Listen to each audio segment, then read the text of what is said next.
Good morning. Welcome to Who's Left This Week, the unapologetically progressive Sunday morning political news show for Indiana. Our opening theme is by Hoosier singer-songwriter Leslie Nuss, and my name is Scott Aaron Rogers. I'm broadcasting from Bloomington.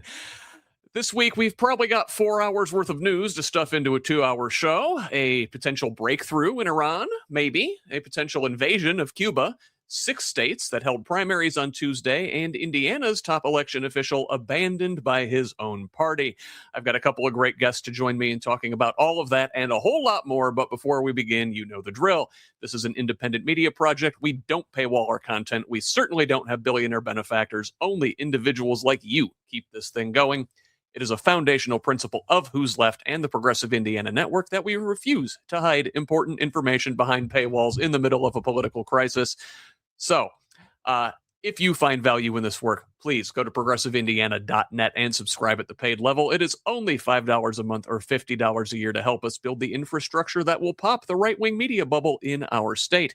And if a paid subscription isn't in the cards for you right now, that's okay. You can still help out by liking and sharing on social media, commenting, leaving reviews, providing feedback, and forwarding our content to your people. You get us when you can. Mostly, we just want you here in this community of Hoosiers dedicated to making this state and its government work for all of us, not just the elite few.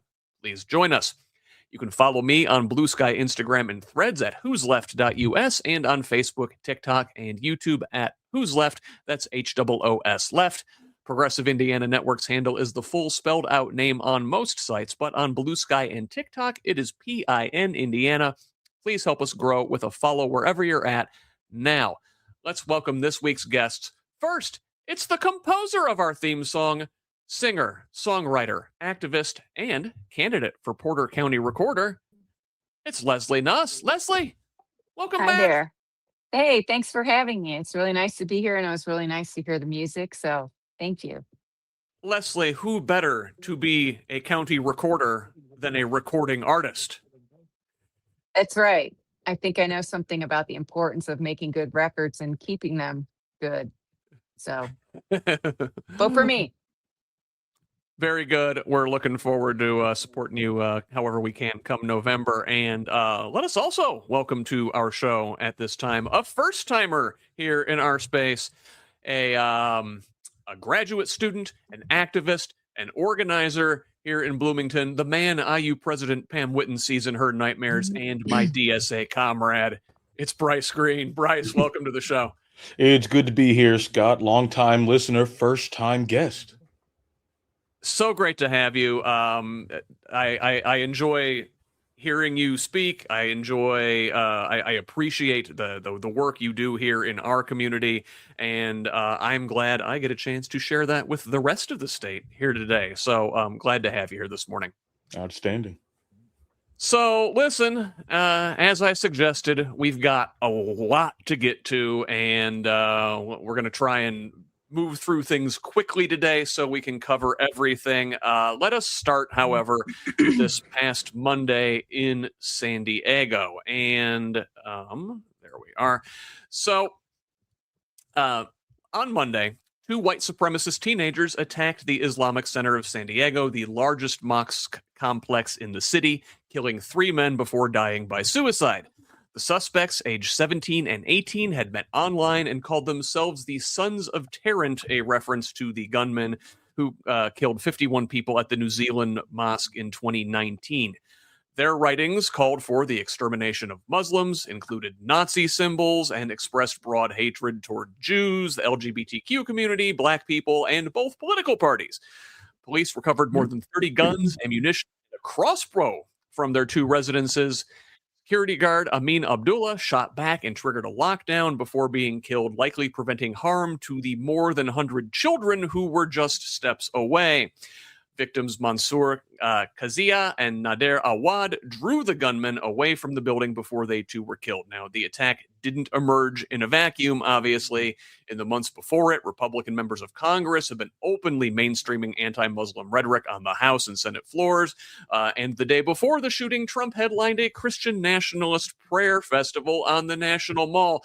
Bryce, you know, the immediate facts here are horrifying enough on their own, but I want to start with the broader context, right? Muslim leaders said explicitly this attack did not occur in a vacuum. They pointed to the statements from sitting members of Congress.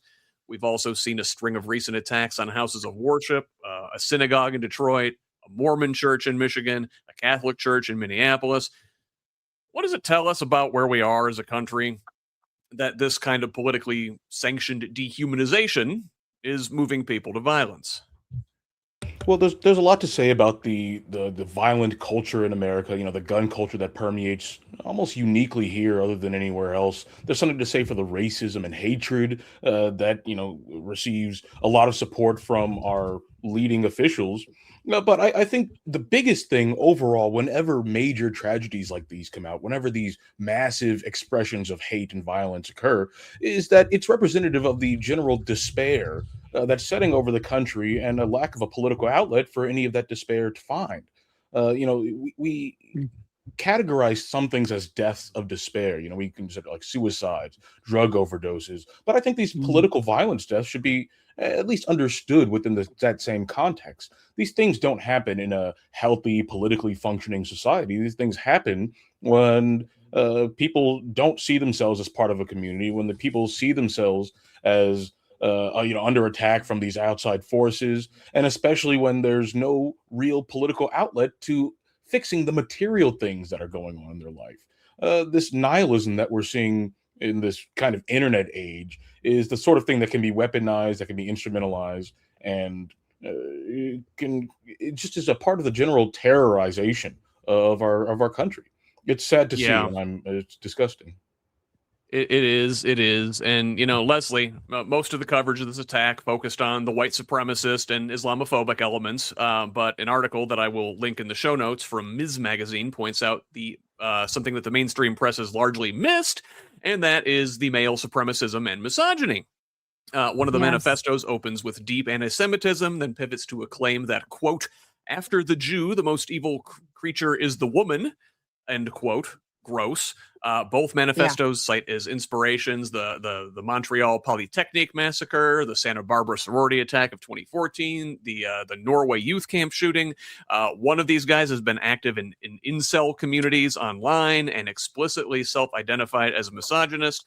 Why does the coverage keep missing this? And what's going on here with the kids and this incel culture and the misogyny? I think that's largely being overlooked.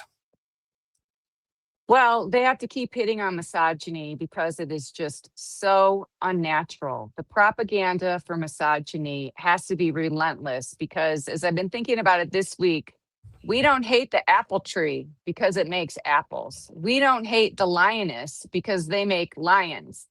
It is absolutely insane, and it is these men and young men are literally shooting themselves in the foot. What they desperately want is a relationship, but they are constantly being redirected instead of working on self-improvement, maybe, learning how to talk to girls, learning how to talk back to their own irrational thoughts. They are being encouraged to attack women. And these are basically children, young men, teens whose brains are not fully formed. They don't really understand the consequences of their actions. We are much older. We see this. They don't really see the big picture. And so they are easily encouraged by this toxic online culture to take up arms and to hate women. But how is that going to benefit them long term? If you hate women, what kind of a chance do you actually have of having a positive relationship, of having children that grow up to be healthy and happy? You're going to have a miserable life, a miserable relationship, marriage. You're probably going to end up divorced. It's anti-life, and that's guns and all this shooting. It is anti-life. It's a suicidal, homicidal culture that we do really need to address. And women, I don't understand why all women are not united on this. This misogyny has been going on for centuries, for millennia, and it needs to stop. It needs to stop. There's a very much a whole incel industrial complex that are pushing young men in this direction. Maybe they hook them with the misogyny, they push it into other things. It's just like very nihilistic. The black pill culture, right? They move beyond, take the red pill, take the blue pill. It's black pill. They a lot of these young guys don't see a future for themselves, and they're going to take out as many people as they can on their way down. It's women want equality. Culture. We want parity in our own marriage, in our own relationship. And if these young men could see this and understand this, women are awesome. Women will make a baby for you. Women will help you keep a house. But we don't want to be hated for it. We just want to have, some communication and make decisions together and form a partnership. And when we have a healthy relationship, then we can have a healthy culture and a healthy society. And I think that deep down, people really do know that. And that is why this propaganda is relentless, because as I say, it is so unnatural. Doesn't work.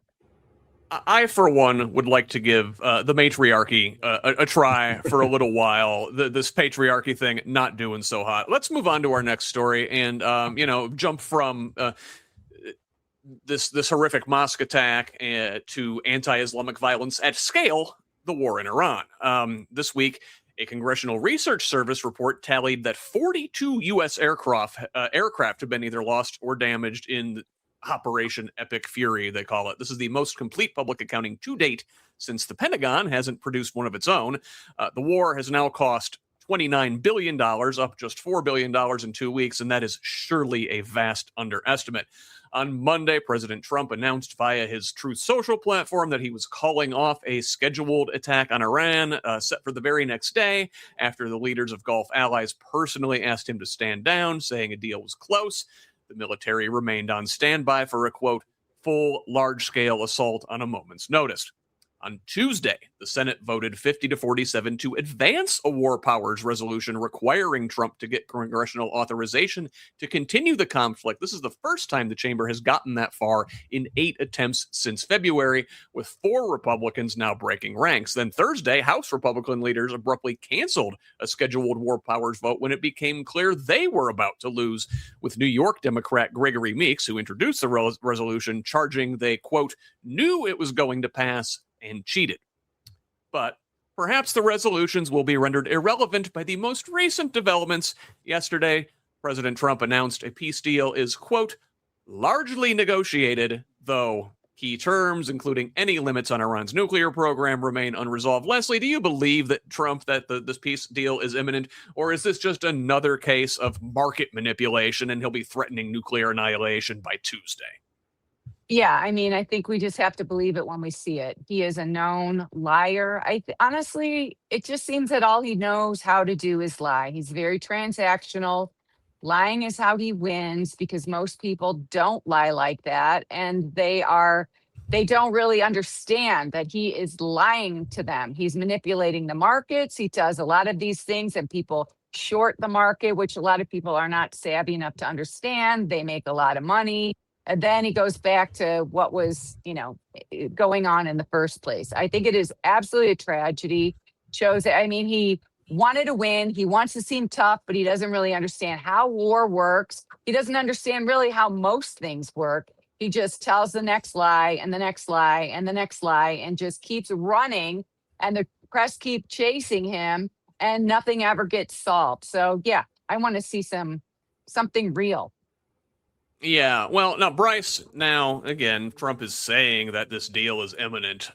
If it falls apart, and I suspect it probably will, how big of a deal is it that Congress is now potentially ready to actually pass this war powers resolution? Ready to pass the war powers resolution, I think that might be belied by the fact that the people in control of Congress are, as Gregory Meeks has said, they're just cheating. They can always find some procedural way to stop this war powers resolution. Trump himself believes that by pausing and then renaming the operation, it would make the war powers resolution a moot. But I think this question of a peace deal is interesting because there's really no military solution to what the Trump administration believes is their Iran problem. If we look at what the New York Times and Washington Post have reported, Iran maintains about 70% of their nuclear capacity. They're actually able to build more drones. Meanwhile, the Americans, I mean, they've had to remove all of the troops from their military bases in the Middle East under threat of Iranian missiles. And the Strait of Hormuz remains, Iran controls it. And any peace agreement, they're still going to control it to some degree. So the Trump administration is likely looking for some way out, of some way to save face, because they are not winning this war. But the issue is that way out might end up being a full-blown escalation. And this announcement of a peace deal, I mean, we shouldn't take it seriously, because as the Iranians themselves have noted many, many times, the Trump administration has been willing to bomb the country in the middle of negotiations. That's what happened with the 12-day war in 2025. It's happened numerous times this year. So like Leslie said, I'll believe it when I see it. Yeah, and this is not exactly the kind of administration that has been known to negotiate in good faith and keep their word. I don't know how the world will ever trust us again. It's going to take a hell of a long time. We also have to talk about the Israel angle of this all, because my understanding is Trump didn't even necessarily want to get into this conflict in the first place. Netanyahu dragged him there, and this week. If this whole thing feels chaotic, the Israel angle, I think, explains a lot of the underlying logic or lack thereof. The New York Times reported that the U.S. and Israel had a plan for post-war Iranian leadership, and it was to reinstall Mahmoud Ahmadinejad, the former Iranian president who used to call for Israel to be wiped off the map. He spent years denying the Holocaust, and he wanted a world without America. This is the guy who was in charge over there during the Bush administration here. The plan, primarily driven by Mossad and signed off by the U.S. shortly before the execution of it, was to strike his guards and to free him to take power. Of course, this didn't work. He was injured in the strike and reportedly became disillusioned. His current whereabouts are unknown. Meanwhile, on Wednesday, Trump publicly declared that Netanyahu would, quote, do whatever I want, one day after a reportedly tense call where the two of them were openly at odds over whether to keep bombing or to negotiate. And while that was playing out, Israel's national security minister, Itamar Ben-Gvir, a man with criminal convictions for incitement to racism and for supporting the outlawed Kach terrorist organization, posted a video of himself taunting zip-tied flotilla activists on their knees as the Israeli national anthem played. More than 430 activists from 46 countries had been seized in international waters for attempting to deliver much-needed supplies to the blockaded Gaza Strip. By Friday, reports of mistreatment by Israeli authorities began to trickle out from the released activists: beatings, tasings, sleep deprivation, and at least 15 documented cases of sexual abuse, including allegations of rape. Bryce, Trump said Netanyahu would do whatever he wants. I'm not sure that statement isn't completely backwards, because it seems the U.S. will do whatever Israel wants. Yes, and this seems to be the dominant theme of American politics over the last several decades. I mean, this war in Iran didn't just start out of nowhere. This devotion to Israel didn't start out of nowhere. All of this is a long-standing part of the American political economy. And we've seen to the extent that Israel is able to manipulate American politics with the recent defeat of Thomas Massie. His election was one of the most, if not the most, expensive congressional primary in history, at least for the Republicans. And it was largely driven by pro-Israel spending. And they wanted to remove him because he had been critical of Israel. And this is, this is kind of astounding if you think about it. I mean, the ability to just take out an elected official that you don't like from this foreign country, this crazy country, this rogue state that, in addition to harassing the aid workers, has been committing genocide, has been double tapping aid workers, has been literally raping people with dogs. I mean, you don't get much worse than this. And this is the political entity that has so much pull in not only Congress, but also in the Trump White House. And so it's really disturbing. It's kind of frightening, the way all of American politics can be subordinated to just the single imperative to dominate the Middle East on Israel's behalf, and the larger imperative of controlling the whole world, fighting Russia, fighting China, a quest in which Israel plays a crucial role. So it's all kind of depressing. But again, the fact that we're seeing so many people stand up and fight back against this, there have been many racists throughout the country that have shown that Israel is fairly toxic and that support of Israel is at its lowest point in American history. So there are things to look forward to, but right now things are quite bleak. Yeah, you mentioned several things there that you could put a pin in. We'll kind of come back to later on in the show. Get your pins, get your string too. It might get conspiratorial, but Leslie, the international community is up in arms over the treatment of these flotilla activists. Israeli leaders are already wanted for war crimes.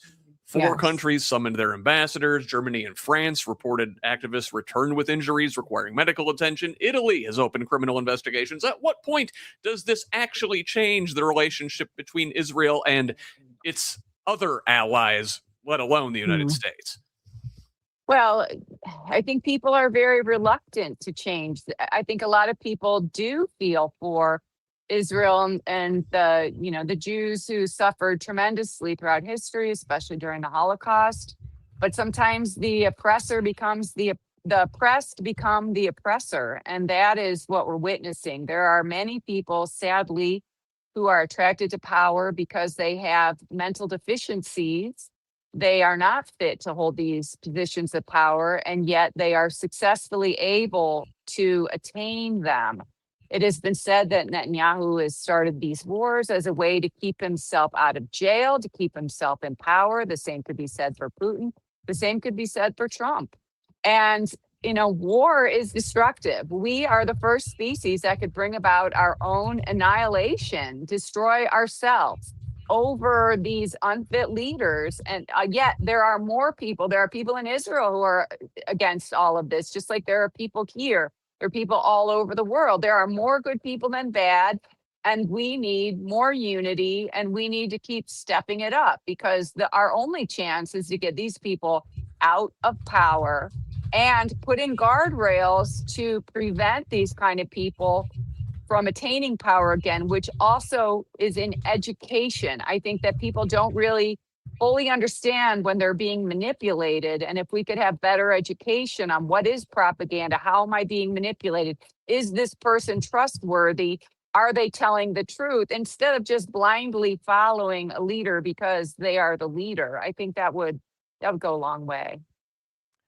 There's definitely and we've talked about this before in this space, kind of it's a generational trauma element of this. And I feel like the Israelis and the Palestinians, both of these people have been put upon by an outside other at various points in their history, and now we're just kind of like passing it back and forth. And everybody needs therapy, I think, here. And we're certainly not getting it with this America kind of leading the world with our belligerence as sort of our dominating attitude toward everything.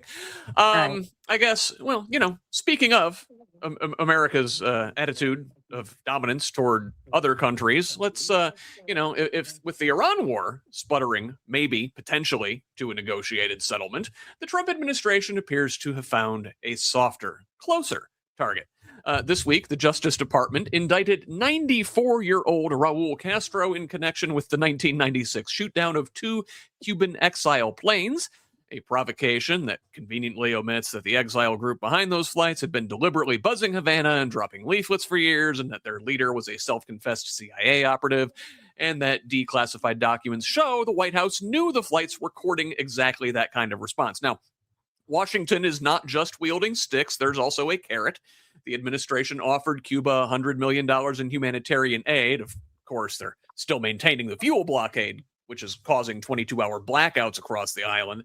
That aid offer, it turns out, is largely contingent on Cuba accepting boxes of Starlink satellites, the same destabilization tool that the U.S. smuggled into Iran before the war there. Cuba's infant mortality rate has more than doubled since 2018. Surgeries have been postponed for over 100,000 patients, including 12,000 children.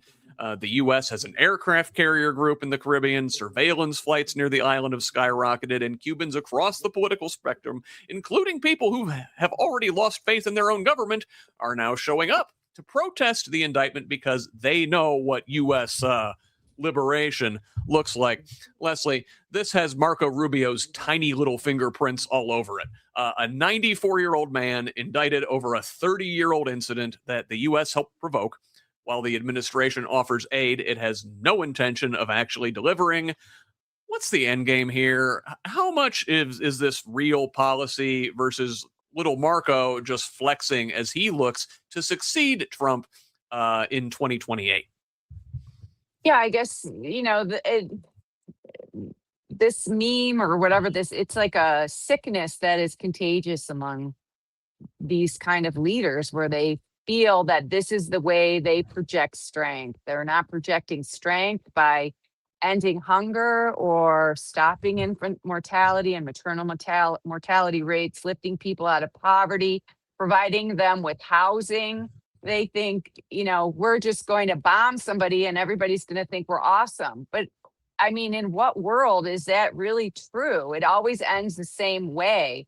And I guess they have this obsession with how they're going to be perceived in history, but they're going to be perceived as these war criminals. They're not going to be perceived as doing something great. But I think some people, male ego, they cannot admit that they are wrong. So they just have to keep going until we, the people, stop them. We have to stop them. They are not capable of stopping themselves. They're like a heroin addict who is shooting up in the back alley. They need help, and we need to provide it. America is fundamentally, I love that. Well, I hate that metaphor, but it's very apt. We are addicts. We are addicted to oil. We are addicted to racism. We're addicted to capitalist exploitation. We more all the time. And look at Cuba appears to be a ripe target that we've had our eyes on for a very long time. The meme where the guy's behind the tree, just like in the corner. That's what I've like Marco just put his face on that guy. Bryce, Cuba's military is a fraction of what it used to be. I think they've got like fewer than 24 serviceable aircraft. Their Navy is degraded, but their defense doctrine assigns wartime roles to every able-bodied adult. The last time the U.S. tried a regime change operation there, the Bay of Pigs incident ended in embarrassment. What would a military confrontation with Cuba look like this time?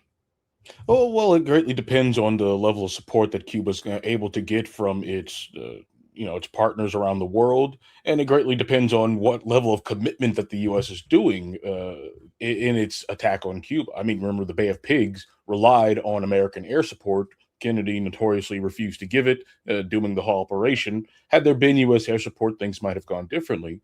But zooming out on this whole attack about why it's happening, about why America hates Cuba, a part of it is the political influence of the Cuban exile community. These people who hate communism and hate Castro with every fiber in their being and make that their entire politics. But they're really just useful idiots in the broader American project of making sure that they can say that communism doesn't work, or that socialist governments don't work, or that Cuba cannot be a model for other countries around the world to exist outside of the U.S. sphere of influence, outside and away from U.S. dictates. And once Cuba got its true independence with Castro's revolution, they've been punished ever since, right? They've been punished with a crushing blockade whose sole intention was to make the Cuban people turn against the Castro government, and then the U.S. could use it to fuel an uprising. This strategy has been the same strategy for the last several decades. Of course, every socialist project, every communist project that the U.S. tries to demonize, it's been attacked from the very moment that it started. So it's really not coming from a fair playing field. But Cuba's remarkable because despite this attack, despite this decades-long punishment, it's been able to thrive. Its infant mortality rate, even though it's increased dramatically, it's still lower than some parts of the United States, especially for Black Americans and They have a lower maternal mortality rate than black women. I mean, this is all they've been able to do under the thumb of a U.S. sanctions blockade. And this is the reason that the U.S. is targeting them. This is the reason that the empire wants them gone. Because if Cuba is able to do that, then what are other countries able to do? We can't have that. It is a self-made humanitarian disaster that we have created down there currently. To this point, Cuba, to what you had said, has done a remarkable job succeeding in a rigged game. But now, the snake is squeezing tighter and tighter and tighter. It's going to be on, I think, the rest of the world to say, hey, this isn't cool. We, and get Cuba some supplies right now. It is. They have a lot of allies in the hemisphere still, Canada included. I would like to see those countries step up and push back against what we're doing there. We've run roughshod over the island and its people for entirely too long. And it's ironic, I think, guys, that the U.S. is considering this regime change in Cuba. And one of the main criticisms of their communist government, of course, has been their flagrant corruption, right? Well, meanwhile, behold the flagrant corruption in Trump's government. Last week, the president filed a 113-page disclosure cataloging his stock trades in 2026, and it reads like a confession. Over and over again, he bought stock in a company, then publicly praised that company from a podium or a TV camera. Thermo Fisher, Apple, Micron, Dell, others. Multiple of these trades were marked unsolicited, meaning initiated by him, not a broker, totally blowing a hole in the White House's claim that an independent advisor controls everything. He missed the required disclosure deadlines on many of these trades. The fine for such is a whopping $200. Gee, do you think he made it back? And the stock trades may not even be the worst of it. Trump's DOJ dropped a $10 billion lawsuit against Trump's IRS. That's right. He was essentially suing himself in exchange for a settlement that created a $1.776 billion fund paid for by taxpayers, controlled by commissioners he can remove with no congressional oversight, no public disclosure of who gets paid. When acting Attorney General Todd Blanche testified before the Senate, he couldn't commit to barring January 6th rioters from collecting from this fund, including one pardoned rioter who was subsequently convicted of child molestation, who allegedly tried to bribe his victims with anticipated payouts from this fund. Even Senate Republicans are enraged, calling it a slush fund, a shit show, and my favorite, quote, stupid on stilts. That was Tom Tillis. With this boondoggle and a $1 billion request for Trump's stupid ballroom tacked onto an ICE funding bill, leadership didn't have the votes and skipped town for the long weekend. Bryce, in 1933, Hitler created something called the Fund of German Trade and Industry to reward his paramilitary allies. This Trump weaponization fund seems eerily similar, doesn't it? No, absolutely. And just the level of absolute graft and corruption. I mean, it's indicative of the kind of failed society, the kind of rickety structure that is ready to collapse. That was Weimar Germany when Hitler walked in. I mean, and it's driven by the same kinds of interest. I mean, if you want to understand fascism, the root of fascism is the corporatocracy taking control of the state to fight the class war. And that's what we're seeing with Trump's administration. The IRS refusing to or agreeing not to ever investigate the Trump sons, this slush fund. The Trump coin disaster where he was, stole from his own supporters. I mean, this is just the norm right now. And you've seen white collar prosecutions of crime go down dramatically, something that happened during the first administration as well. I mean, this is what fascism is. And this is all backed by a judiciary that's being captured by the same forces that back Trump, and it's being captured by an unprecedented deployment of these paramilitary goons around the country in ICE, open threats about how to use ICE to affect the general elections.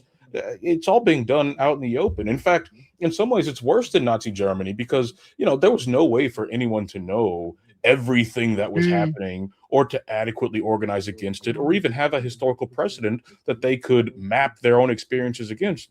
We have all of that here, and we seem to be as demobilized as ever.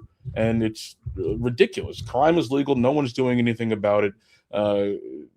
There is no oversight, and that's the norm. In fact, whenever something does happen, whenever someone does get investigated or some charges are filed, I mean, that's astounding. That makes the news. It's like someone is actually pushing back against corruption in America, and it makes the news, but no one watching it expects it to amount to anything.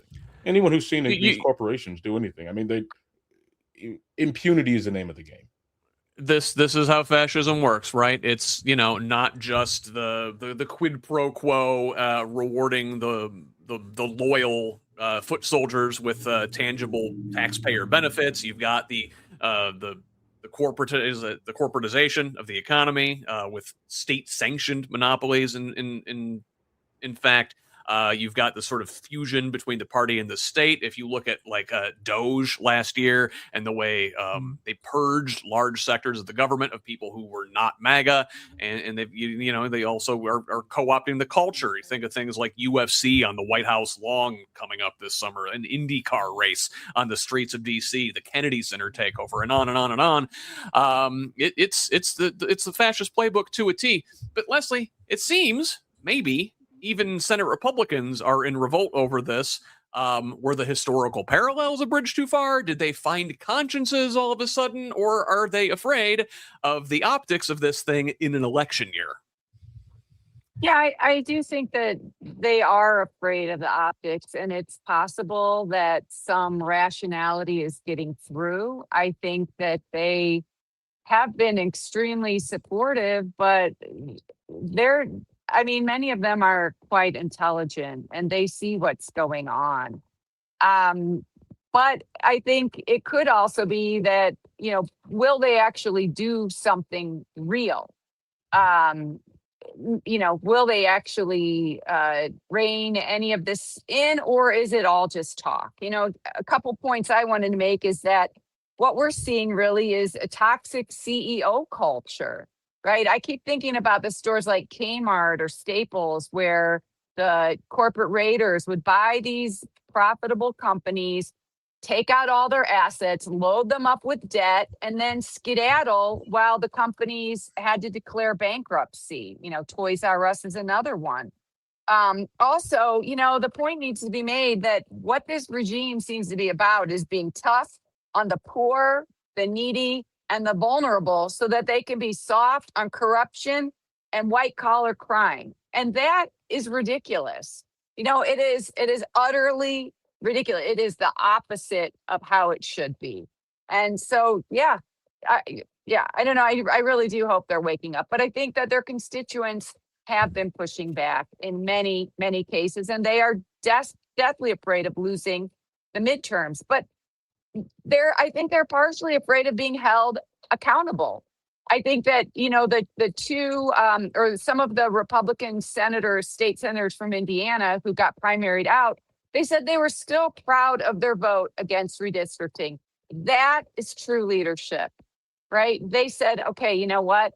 I did the right thing, and I'll take the consequences.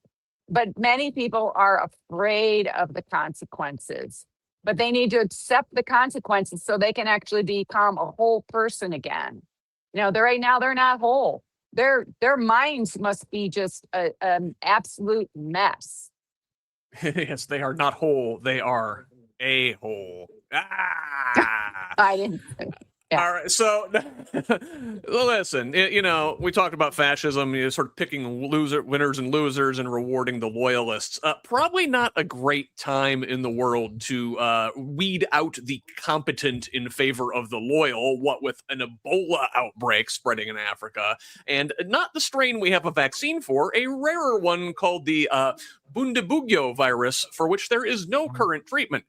The latest numbers I've got, and these are, in flux constantly, nearly 750 suspected cases and 175 suspected deaths have been reported across 3 provinces in the Democratic Republic of Congo and into Uganda. WHO says the real numbers are almost certainly higher. The outbreak likely spread undetected for months because public health authorities were initially testing for the wrong Ebola strain. WHO has declared it a public health emergency of international concern, the response to which has been hampered by active ISIS-linked militant activity in the epicenter, nearly 1 million internally displaced people because of that, and health infrastructure that was already weak before the Trump administration cut U.S. humanitarian funding in the Congo by roughly 80% and shut down USAID's Congo mission entirely. The CDC didn't even learn about the outbreak until a day before it was publicly announced, after hundreds of cases had already accumulated. Meanwhile, the incompetent goons in our government are using the outbreak as a legal excuse to defy federal court orders, requiring them to retrieve people they had wrongly deported to the Congo. RFK Jr. just fired the chairs of the panel that determines what preventative care your insurance has to cover.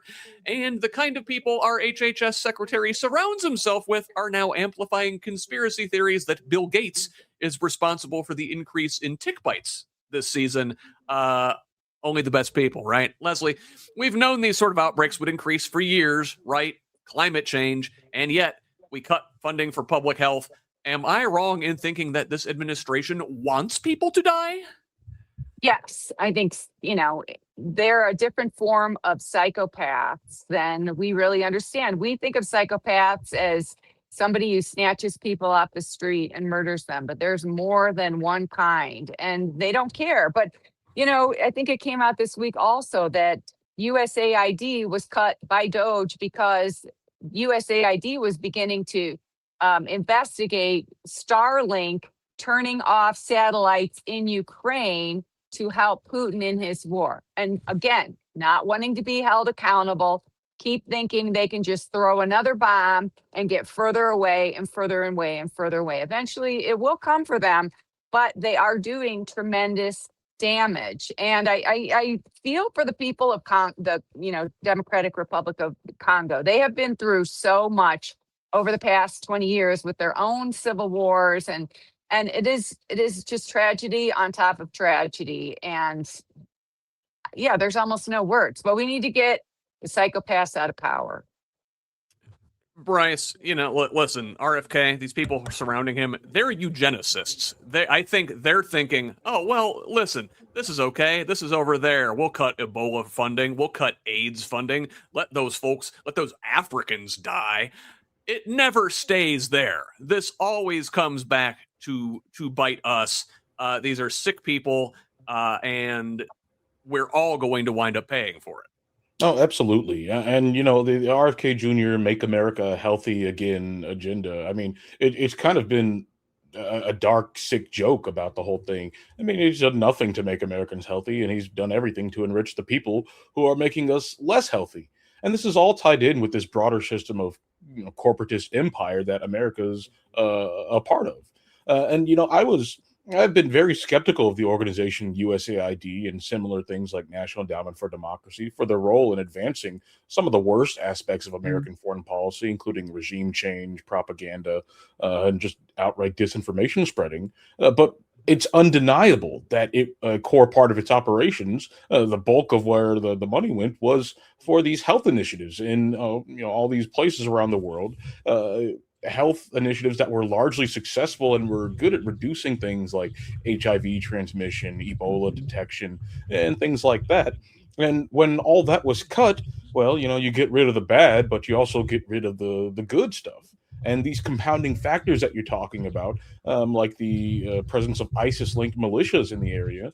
Well, I mean, if you know anything about the history of ISIS and its ideology and its transmission across the first Middle East, but then North Africa and now Central Africa, well, that has its roots in American foreign policy as well, beginning with the attack on Syria and also the attack on Libya, creating a pinball effect, shipping billions and billions of weapons into the area, destabilizing it. I mean, the global war on terror could be veritably called a global war of terror, in which the terrorists are the largest beneficiaries of the whole thing. And so all these confounding factors, and of course, you mentioned climate change, of which the United States military is the single largest polluter.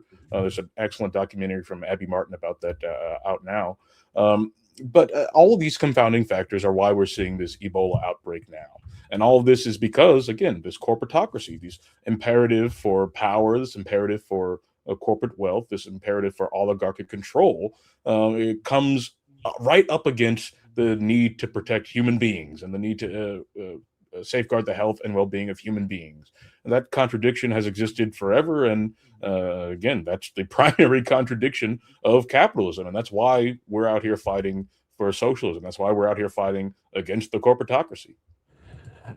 Yeah. So, maybe we can overthrow the corporatocracy through elections. We'll see. We did have a vast slate of elections on Tuesday, which I actually want to cover in a couple segments. So, first of all, on the Republican side, they sent a pretty clear message about the state of that party. In Georgia, Brad Raffensperger, the Secretary of State who stood up to Trump's pressure to overturn the 2020 results, finished third in the GOP gubernatorial primary. MAGA billionaire Rick Jackson and Trump-endorsed Lieutenant Governor Burt Jones advanced to a runoff. The winner will face former Atlanta Mayor Keisha Lance Bottoms, who won her primary outright. Georgia's Republican U.S. Senate hopefuls will also face a June 16th runoff, with Trump-endorsed Representative Mike Collins taking on former football coach Derek Dooley. Another former football coach and perhaps the dumbest man in the U.S. Senate, Tommy Tuberville, cruised to the GOP gubernatorial nomination in Alabama, where 4 congressional primaries were canceled as the state hurriedly draws its maps following the Supreme Court ruling gutting Section 2 of the Voting Rights Act. But the headline of the night Tuesday was Kentucky. Seven-term Congressman Thomas Massie, Trump's loudest remaining Republican critic, the man who voted against the Iran War Powers Resolution, for the War Powers Resolution, opposed the Big Beautiful Bill, helped lead the push to release the Epstein files, to what Bryce said earlier, has questioned Israeli involvement in U.S. politics. He lost his primary by nearly 10 points to the Trump-endorsed former Navy SEAL Ed Gallrain. AIPAC-linked super PACs spent $9 million against him. It was the single most expensive intra-party White House primary on record, and on his way out, Massie teased a potential 2028 presidential run and warned that a Congress that always votes with the president has abandoned the Constitution for party loyalty. Now, Bryce, I see a lot of folks across the political spectrum rueing Massie's defeat. I get it. Here's a guy that stood up to his own party on like 3 things, right? He still voted with Trump over 90% of the time. I worry Democrats are going to invite him right to the center ring of the big tent, as they had so often in the past. Tom, come on in. Would you like to hang out with Liz Cheney? Do you want to lead the party now? I don't think that the Democrats would be in favor of Massie just because of his criticism of Israel. And as I think we're going to be talking through, a little bit more, that's a central component of what the DNC believes in these days. They're still, despite their base, still all on board with, genocide and murder and ethno supremacy in the Middle East. And, Massie, for his part, I mean, he has not been, he's not a principled anti-imperialist, right? He's not the guy who's saying, no, America does not need to, we should end the wars because America is wrong to be murdering all these people around the world.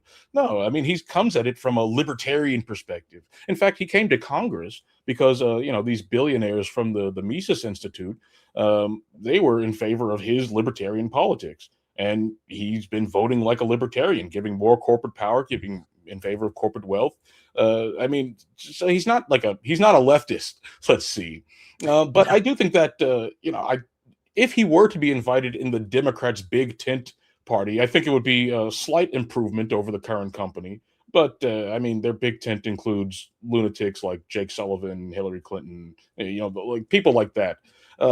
But I think overall, the biggest lesson to take from this is the array of forces that were aligned against him. The fact that, again, these AIPAC guys are spending $9 million in one race and they won it by 10 points. It just goes to show that you can buy elections in this country. It's a time-honored feature of American quote-unquote democracy that the richest guy wins 9 times out of 10.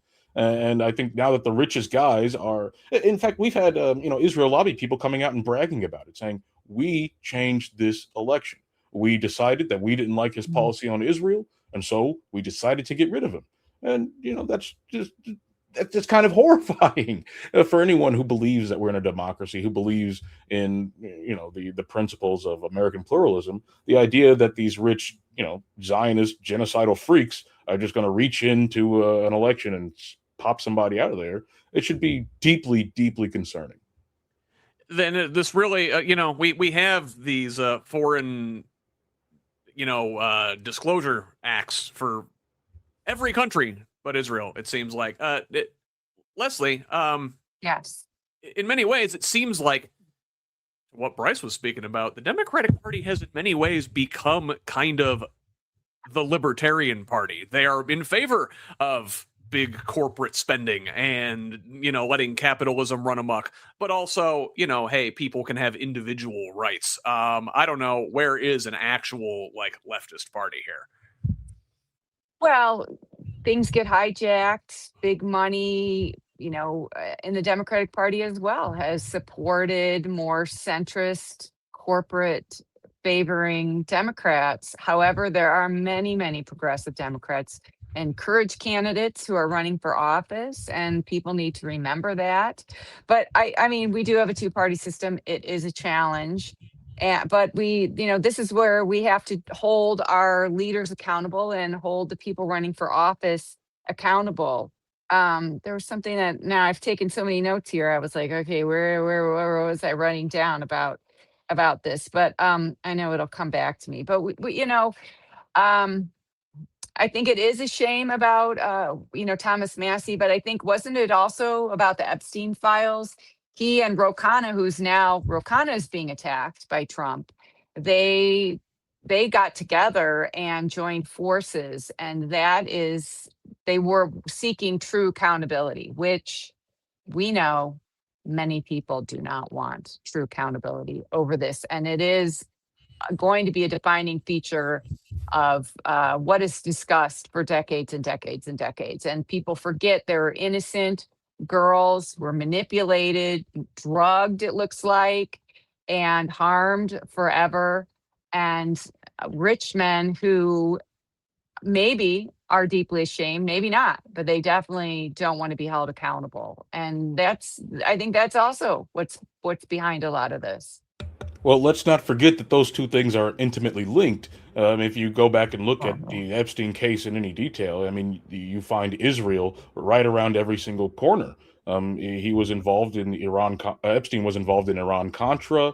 He was involved in brokering deals between the Mossad and Russia for, the deals about how to handle Syria. He was involved with, Ghislaine Maxwell. His partner in crime, her father, Robert Maxwell, was a notorious Mossad agent. And if you go look at some of the work by people like Whitney Webb, for example, who has been detailing Epstein's networks in detail, it points back to this criminal element that's been deeply connected with the state of Israel for quite some time.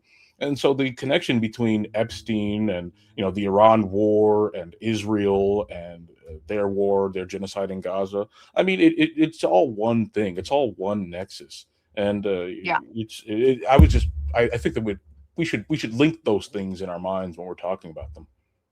Put a pin in that. Put all the pins in that. Yeah, we're gonna come back to Epstein here shortly. Can I? All right. Ahead, I just want to Leslie. say one thing. You're talking about buying elections, and I think a really good podcast series to help understand that is called Master Plan by David Sirota, and he really goes into the Powell memo, which I think a lot of people really don't understand, and it's just legalized corruption. It's lawyers basically constructing bullshit language to do the opposite of what they specifically say they're going to do. And it's like those long, things you have to accept. If you want to install a new app, you press accept. You don't really know what's in it.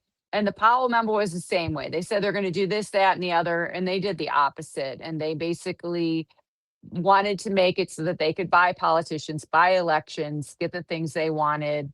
And now we're suffering for it. We are really suffering.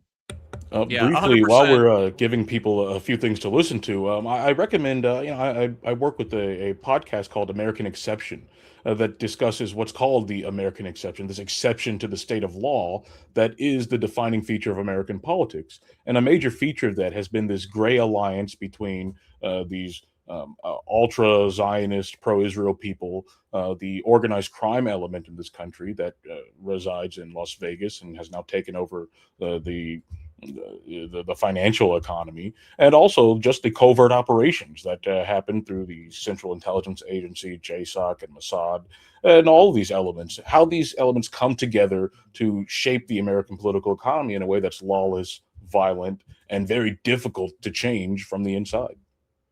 We put a lot of pins in things. Again, the board is getting full. I hope there's plenty of string. I do want to stick on the elections from Tuesday here briefly, because we need to cover some developments on the Democratic side of things. There was a rare counter narrative to the Trump dominates everything story. I did want to mention in Idaho, 9 Republican incumbent legislators lost their primaries. 5 of them members of the ultra-conservative bloc that pushed steep budget cuts during a session marked by a state shortfall. Voters there apparently decided austerity was not what they signed up for. Now we'll watch a similar dynamic play out next Tuesday in Texas, where Trump has endorsed the scandal-plagued Attorney General Ken Paxton over incumbent Senator John Cornyn in a GOP runoff. At least one Republican senator is warning the Senate majority is now in jeopardy should Paxton win that race. Oregon held elections on Tuesday. Republicans there renominating Christine Drazan for governor, setting up a rematch against Tina Kotek, who beat her 4 years ago. But the real story, story of the night on the Democratic side was in Pennsylvania. And it's a fight about the soul of the party there. Governor Josh Shapiro ran uncontested in his gubernatorial primary and went 3 for 3 with his endorsed candidates in swing congressional districts. He's running as a, quote, mainstream accountability candidate. He's clearly got an eye on 2028. But in Philadelphia, State Representative Chris Rabb, a Democratic socialist backed by AOC, the Squad, the Working Families Party, and Philly DSA, won the 3rd congressional district primary by nearly 15 points over the establishment favorite, State Senator Sharif Street. Rabb was the only candidate calling for an end to U.S. aid to Israel and the only one willing to use the word genocide. Street had the institutional support with figures like Senator Cory Booker stumping for him in the days before the election. Rabb said in his victory speech, quote, "They said I was too radical, too bold. They ain't seen nothing yet." Leslie, Shapiro clearly gearing up for a presidential run. His handpicked candidates won in their districts. His national profile is growing. If he wins a re-election here in Pennsylvania, is he a top-tier contender for 28? I don't really know. I mean, I have read some things that say certain things that he's done in the past are, will come back and are a little bit haunting. But I think it's really too easy to say. I just was in Philadelphia. I have to say it's an awesome city. I used to live near Philadelphia, hadn't been for many years. I hope people do go visit it. I went to a lot of the historic sites and the museums, and you can get a $5 pass and ride the bus all day. So yeah, I think that was just encouraging in the sense that the people can speak and the people can elect who they want to when they come together. I think we sometimes get demoralized and think that money will buy every election, but money is not buying every election, and it won't buy any elections if we can get to the non-voters and encourage people who are reluctant to vote. So yeah, I don't know. Yeah. Bryce, I wanted to ask you about our comrade, Senator or Representative Rabb out there. He won. It was a 4-way race. The establishment did split its own vote, but he still won by 15 points in a district that went 88% for Kamala Harris in 24. Does this, you think, represent a genuine shift leftward in the Democratic base, or is this a Philadelphia-specific story that doesn't necessarily travel beyond that region?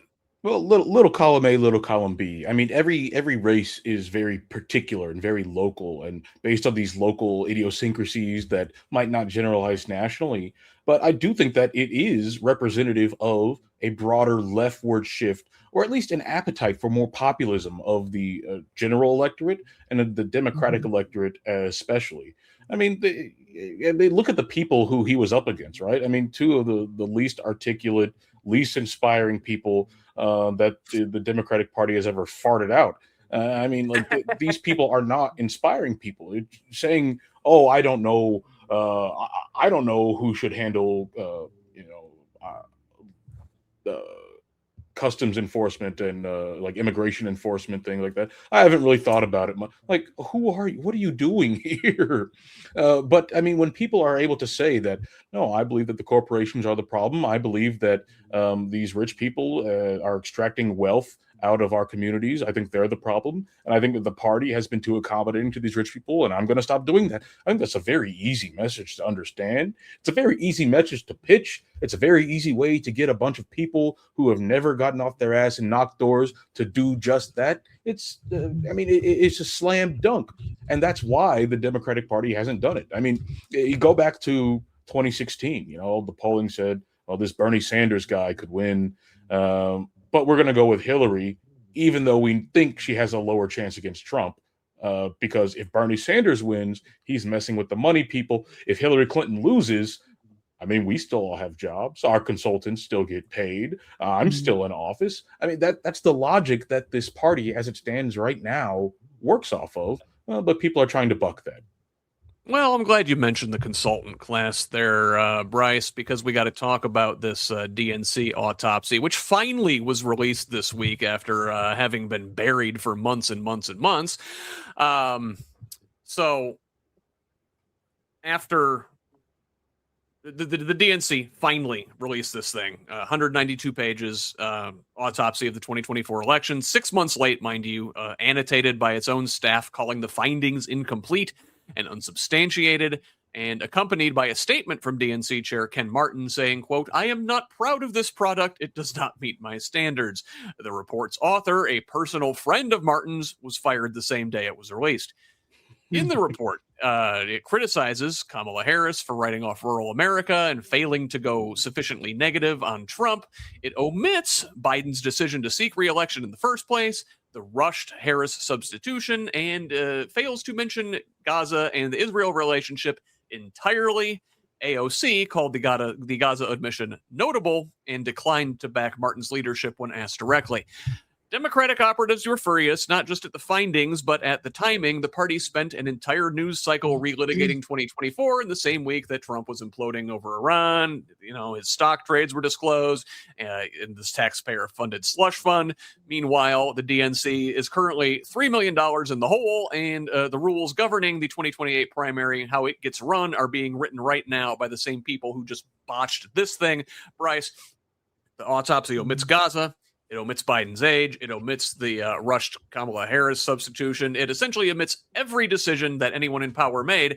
If the party can't honestly diagnose what happened in 2024, what are the odds that they're going to get 2028 right? I mean, it's 0%. 0%. They haven't gotten anything right. And it's deliberate. There is a reason that Gaza wasn't included. It's because they knew it would be explosive.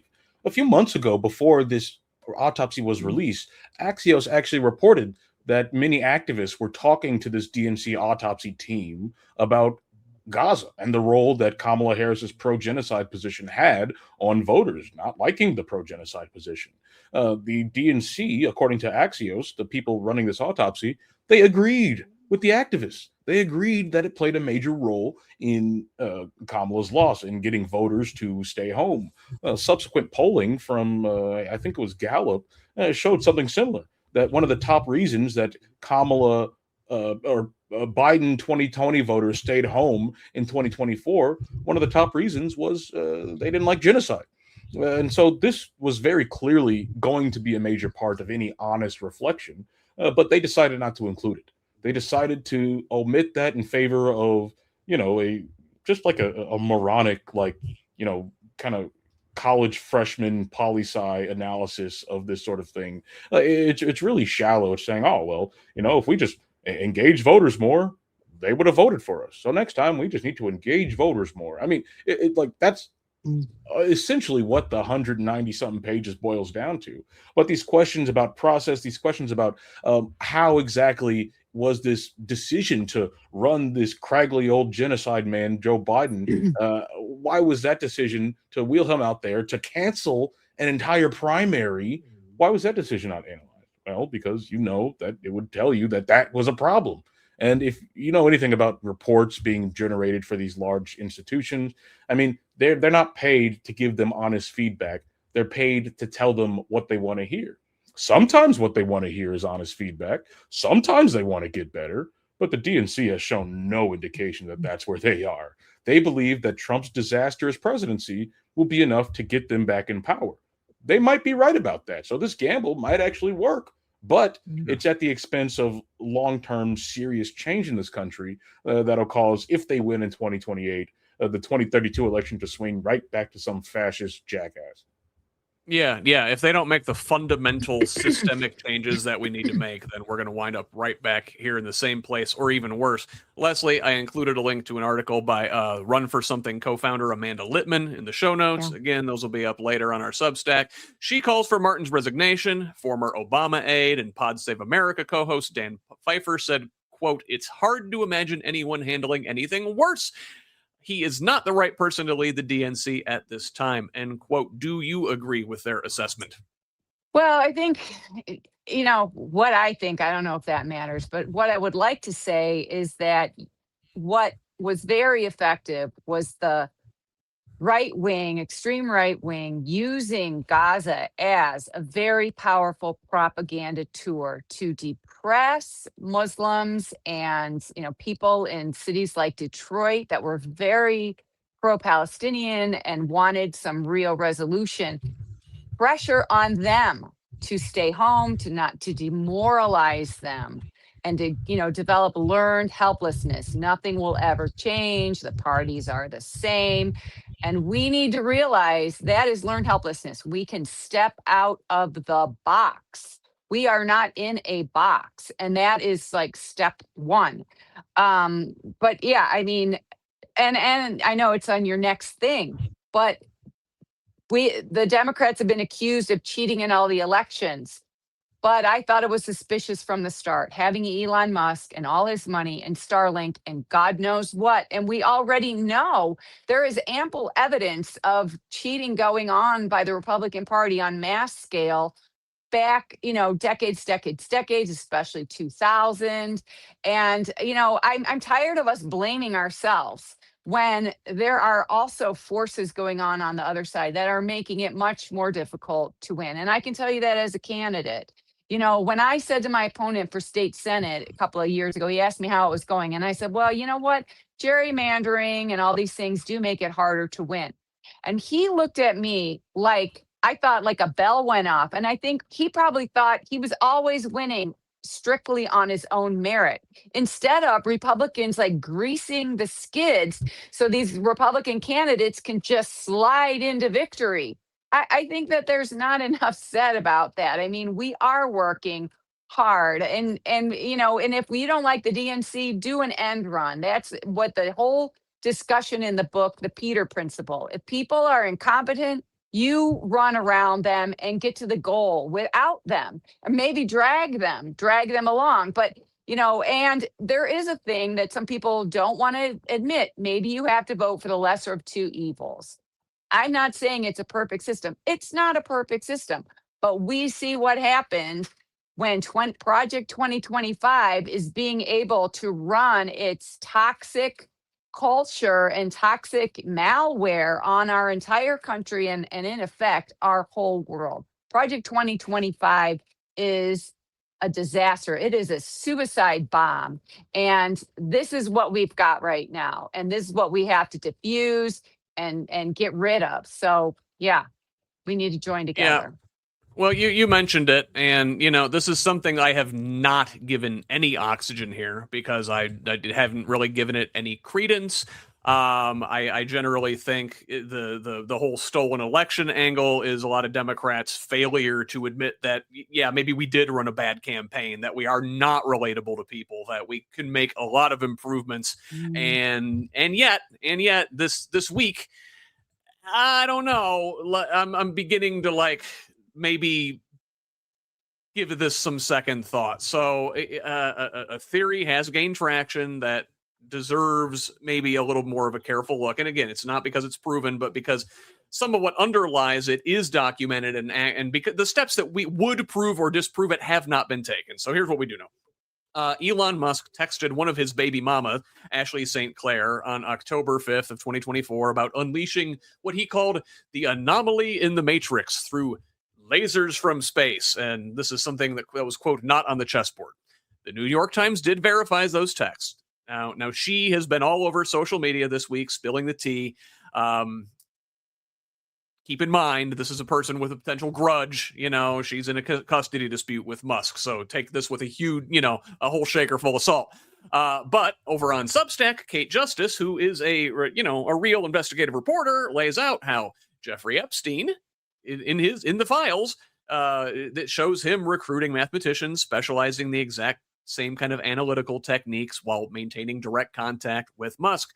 Tripp Lite, whose battery backup units are physically connected to vote tabulation servers across the country, they're internet connected, even if the vote machines themselves aren't. Well, Tripp Lite was transferred through Leonard Leo's dark money network to a company that then partnered with Peter Thiel's Palantir. Starlink's direct-to-cell satellites were emergency authorized in swing states 6 days before the election, with 265 new satellites activated on October 30th.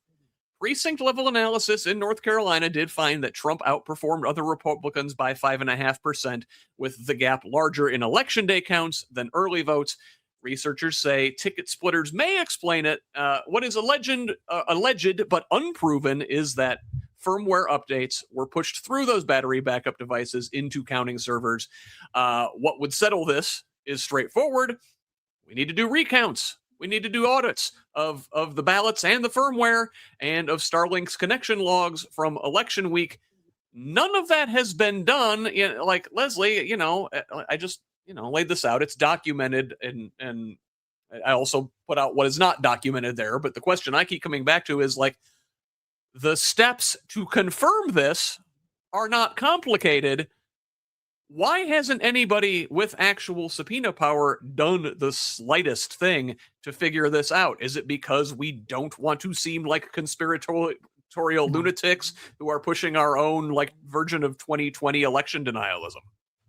It's easier to blame ourselves and to feel bad. We're not good enough. We didn't reach enough voters than to go, yeah, the other party may be conspiring with each other. Hasn't everybody seen Ocean's 11 and all those Ocean's movies where all the people are working together and they're doing a different piece and they pull off the crime? I think we don't want to know, because that is serious, serious, serious stuff, right? Like, that's opening a really toxic can of worms. And it's just easier to say, well, you know what, Leslie, you didn't knock on enough doors, or you didn't do this, or you didn't raise enough money, or your postcard didn't have the right message, which I think is, I don't know.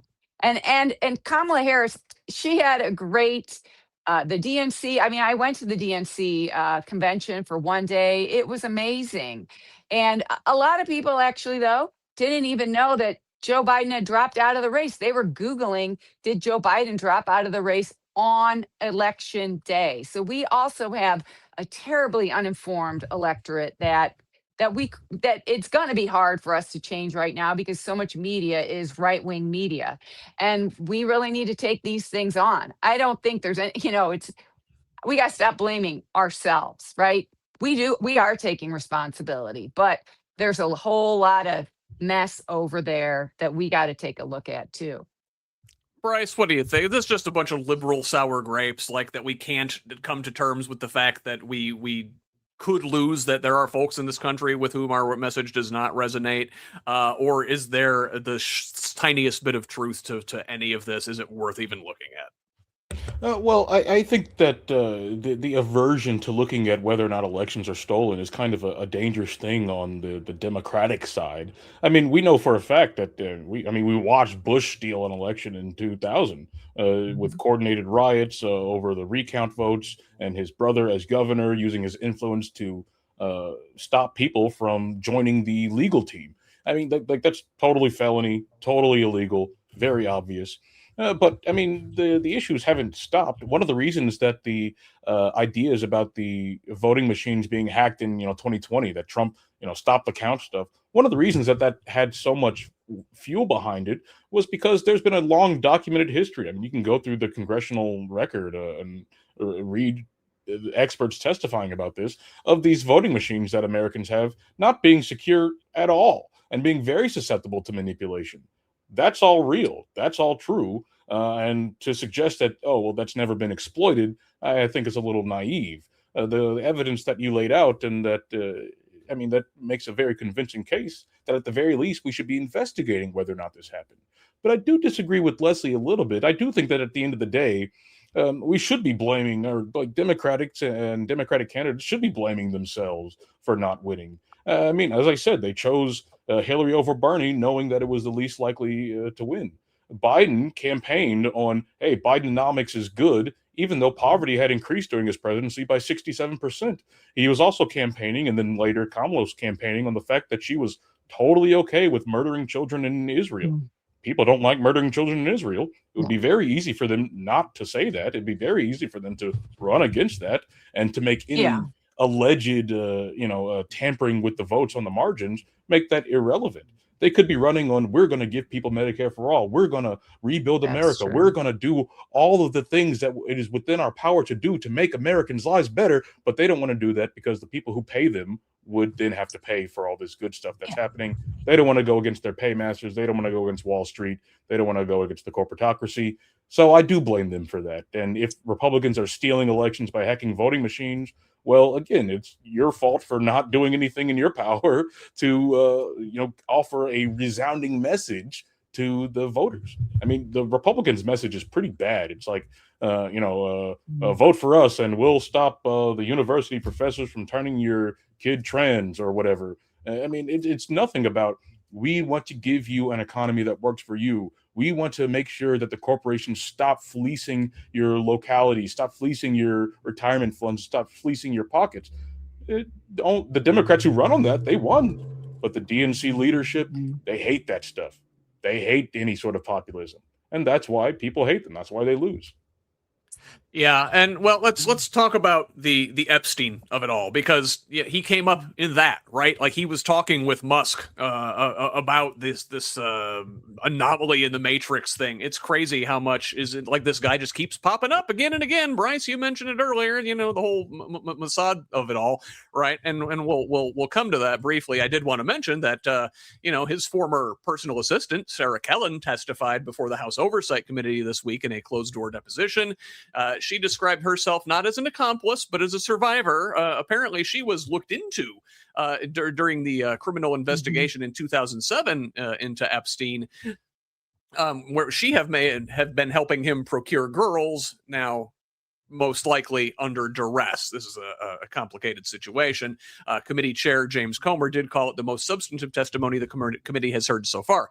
She named 3 previously unnamed men she alleges sexually abused her, including celebrity hairstylist Frederick Fekkai, who denies it, former Miami Beach mayor Philip Levine, who previously claimed he barely knew Epstein, as well as fashion photographer Patrick Demarchelier, who died in 2022 and cannot respond. And none of these men have been charged. But the deeper question, of course, is who was Epstein actually working for, and why has this full picture been so carefully obscured? It may never be answered. Investigative journalist Alyssa Valdes-Rodriguez over on Substack at The Pugilist, I cannot recommend her publication enough, has been digging into these files, and what she found about the communications infrastructure at his New Mexico ranch raises questions that go well beyond the sex trafficking operation. So what's documented here? Epstein rejected standard fiber internet for Zorro Ranch and instead built a 27-mile encrypted military-grade microwave link to a mountaintop overlooking Santa Fe, constructed by a contractor that now holds a $151 billion Missile Defense Agency contract. That system connected to a satellite Earth station with direct-to-orbit uplink capability, creating what Valdes-Rodriguez describes as an untraceable data path from the ranch to anywhere on Earth.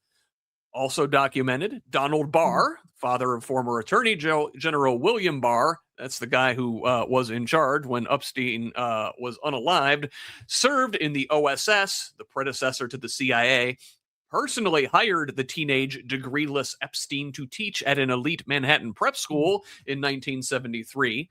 What Valdes-Rodriguez concludes, but has not proven, is that Epstein was a multi-generational intelligence asset of the CIA and Mossad, who really are, two different divisions of the same agency, really.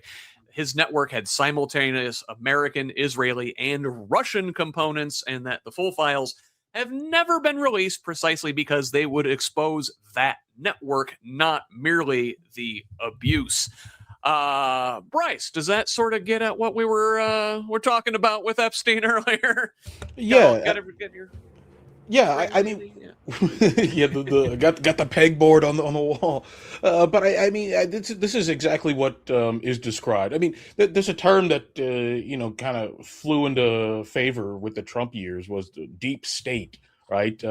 But the original use of the term was actually in Turkish politics to describe these links between organized criminal elements, terrorist groups, narco trafficking, and the political class. It was first used in American politics by scholar Peter Dale Scott in his analysis of the Kennedy assassination to describe these different networks that seem to be utilizing their covert authority to carry out things like political chicanery, political assassinations, American foreign policy in general. And I think Epstein would be an example of what might be called a deep statesman. That he's exists outside of the boundaries of the public state. Like, no one elected him, but he exists at the pleasure of corporate power. I mean, one of the things that he was famous for was one of the things that he that was his job, and that he would tell people was his job, is like he was a money man. What exactly did he do? He would find money for people who needed it, and that apparently was enough for Leslie Wexner to sign over his entire power of attorney to him. It was enough for him to be hired at these financial firms, develop all these ties with the most prestigious financial institutions on the planet. I mean, but this it's a world of private wealth, unaccountability, and just high criminality. Of course, Epstein would fit right in. I mean, this is everything you're describing fits right in with this concept of a deep state, with this concept of a deep statesman, and it explains Epstein's, not only his behavior and his consistent Forrest Gump-like ability to pop up in random historical events, but also the impunity, not only throughout his first conviction, but also in the wake of his death, the fact that none of this stuff has been made genuinely public.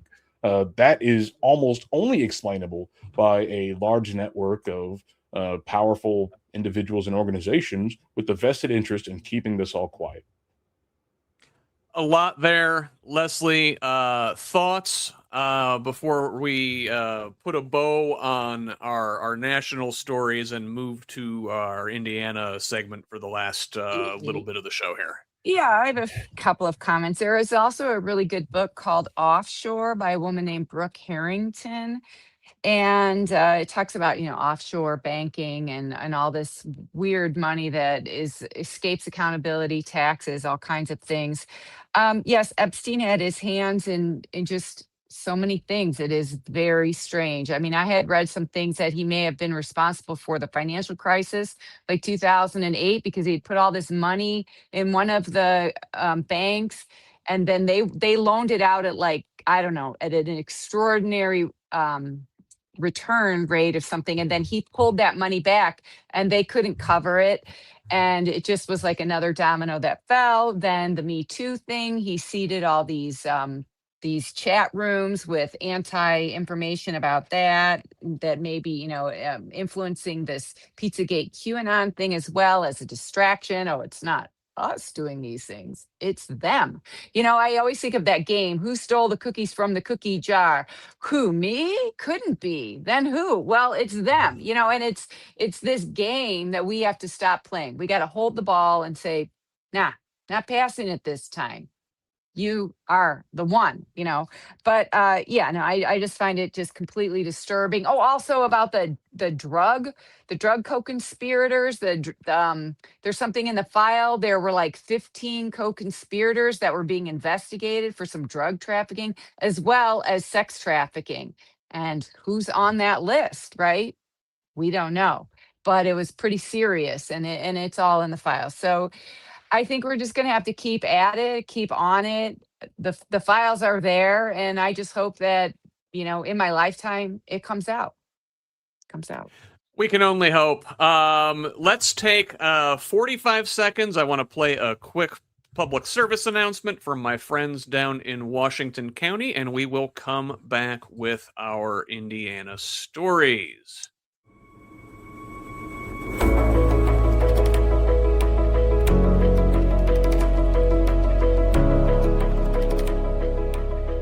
The Crossroads Commons in Salem, Indiana, headquartered in a historic Salem home, is holding a fundraiser to expand via the purchase of the 3/4-acre lot of land adjacent to their facility.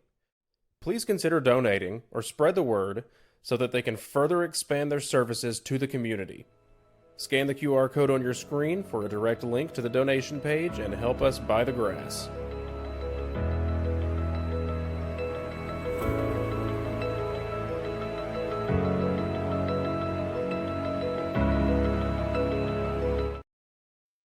That's right. Help my friends buy some grass. No.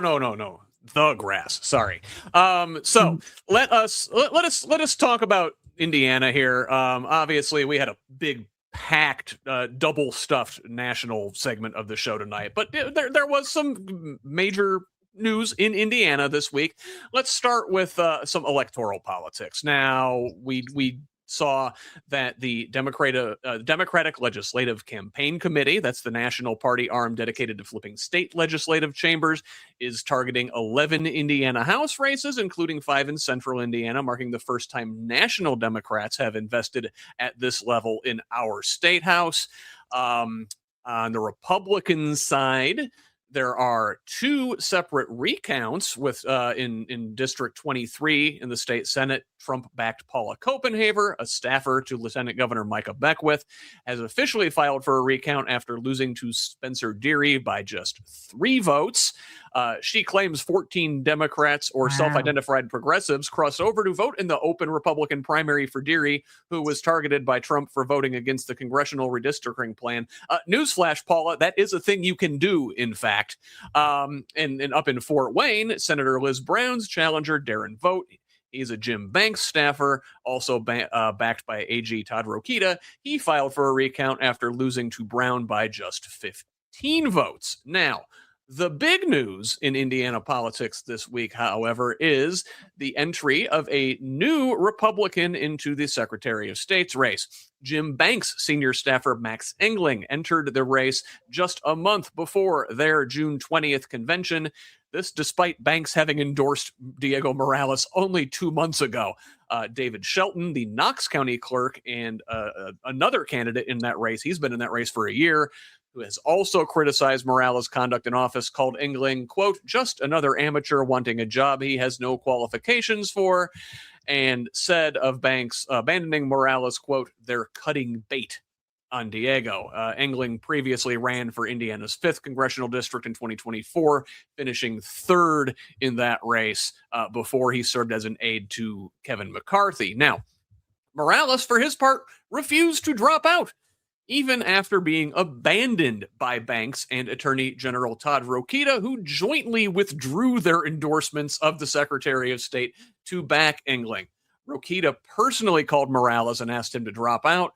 Morales refused, saying, quote, the decision belongs in the hands and only the hands of Republican convention delegates. Mike Braun, for his part, is staying neutral in this thing, noting he never endorsed Morales in the first place, pointedly adding, quote, whenever you try to intervene and say this or that, I don't like that. Yeah, Mike, we know you don't like taking a position on anything. So, Leslie, I'll start with you.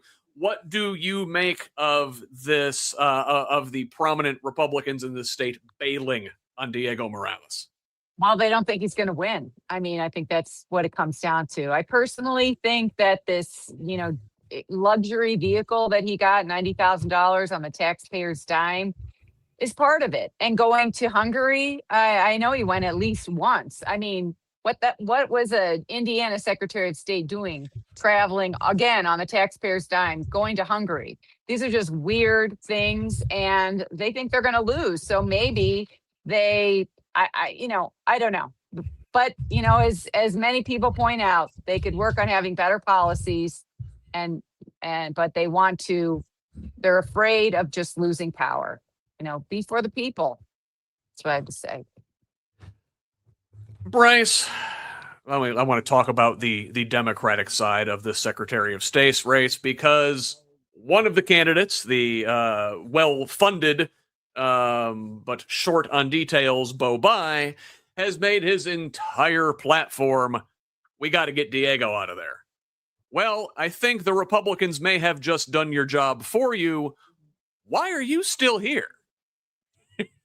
Well, because I think your network has been doing some of the most work in the state in educating people about what interests he represents and what powers that he's operating on behalf of. And it's because the corporate wing of the Democratic Party is gearing up to install him, and they seem to want an ear in that office, and they seem to be pouring a lot of money to get it. And that's what I think he's there for. And also the fact that there's a person who's progressive who is running, Blythe Potter. I think that much like all these candidates who were aligned against Bernie in 2020, I mean, if you leave, well, then you get a progressive in there. You get to reshape how the party operates. You get to change what the conversation is. I think there's a significant wing that doesn't want that to happen. So that's why he's there. Yeah, that significant wing of the party has been in charge for 30 years, and it's been the same people on top, and they lose and lose and lose and lose. Leslie, but it could also be some misogyny, right? Maybe some Democrats are afraid that a woman can't win. We had an excellent candidate, Jennifer McCormick, for governor. 4 years ago, we had a slate, 3 women running for Secretary of State and treasurer, and I think it's auditor. We have had some really amazing women at the top of the ticket, and maybe I'm not saying it's right.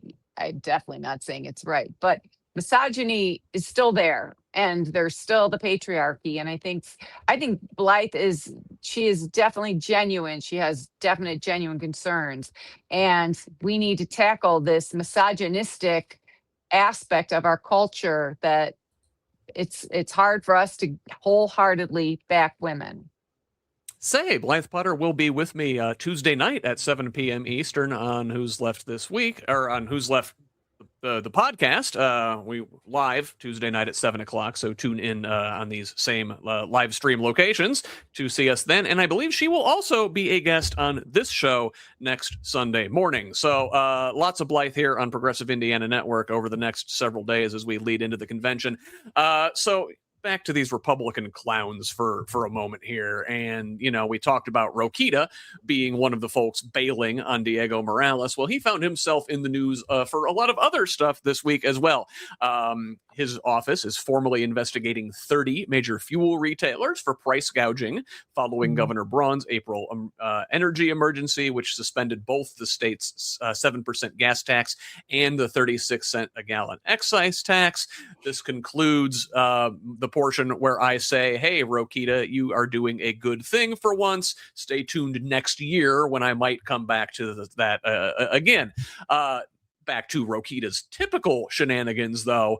This week, we learned that he sent an investigator to a Monroe County man's home to warn him he could be indicted for posting the number 86 on the Facebook pages of Rokita, Lieutenant Governor Beckwith, and Senator Jim Banks.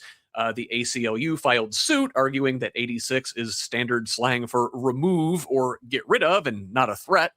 Anybody who's ever worked in the restaurant industry knows this.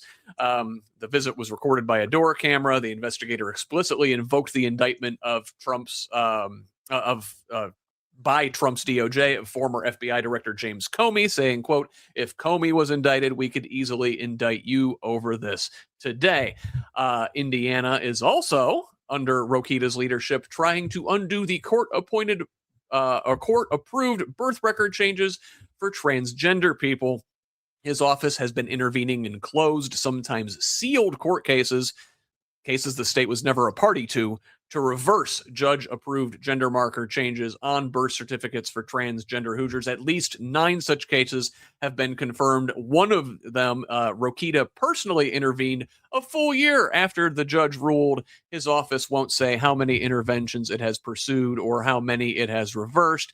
Finally, Rokita this week is on record saying he wants teeth for an Indiana ban on human sexuality content. This is after the ACLU dropped its challenge to Indiana's, quote, "Don't Say Gay" law, which bans human sexuality instruction for preschool through 3rd grade, which we already weren't teaching, but we know what this means. God forbid a person, a queer person is acknowledged, their humanity is acknowledged in front of a child under the age of 8. God forbid, that's a crime in these people's minds, and Rokita now wants teachers to be have their license stripped for having done such. I don't know. Bryce, real grab bag of fuckery there from the Attorney General. Reach on in, pull out whatever you'd like. Yeah, I mean, I grew up in this state, and I went to college in the state. But so many of my friends are talking about how important it is and how it was the best decision of their life to get out of the state. They're fleeing to, Michigan, they're fleeing to Chicago, they're fleeing to New York, fleeing to a lot of Denver people. Some even crazy people are going to California. But I mean, it's stuff like this that makes people want to leave. It's stuff like this that there's such a brain drain of like talented young people out of this state. Because there are people dedicated to making it worse, and not even dedicated to making it worse for like, we gotta do some bad stuff so we can get some good stuff.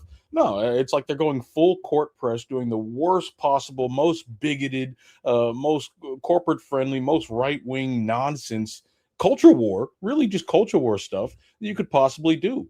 And it's again indicative of this national trend where the Republican Party is kind of going mask off fascism, but their voters are just letting them do it because there is no unified, explicitly, left-wing progressive alternative that's focusing on the fundamentals.